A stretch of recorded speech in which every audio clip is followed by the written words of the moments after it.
In today's video, I'm going to teach you how to transfer money from Wise to GCash. This process is straightforward, and by the end of this video, you'll be able to transfer funds with confidence effortlessly. Let's dive right in. To start, open your web browser and head over to the Wise homepage. You can do this by entering wise.com in the address bar. Once you're on the homepage, you'll notice several options. Look for the currency you want to use. This is usually displayed prominently on the page, so it shouldn't be hard to spot. Click on that currency to proceed. Next, you'll want to find the Send button. It's your gateway to initiating the money transfer process. Once you click on it, you'll be prompted to choose the region where you're sending the money. Make sure to select the correct region to ensure your transfer goes through smoothly.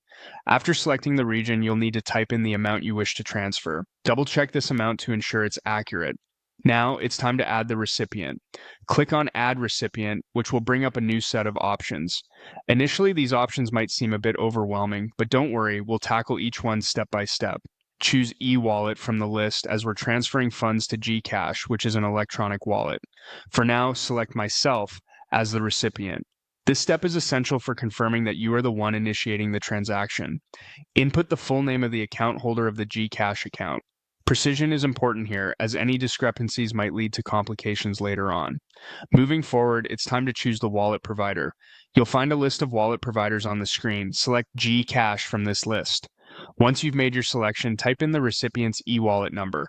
Ensure this number is correct to prevent any issues. After entering the e-wallet number, click on Continue. You'll now encounter a prompt asking for the reason for your transfer. Here, select the option best describing your transaction's purpose. Once you've done that, continue to the next screen. Review all the details you've entered. If everything looks correct, tap on Confirm and Send. At this stage, you'll need to enter your password as a security measure to validate the transaction.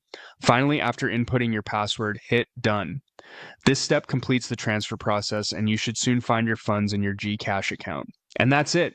You've successfully transferred money using Wise to GCash. Remember, always ensure you're entering the correct details to avoid any issues. Thank you for joining me today, and I hope this guide was helpful. Feel free to leave any questions in the comments below.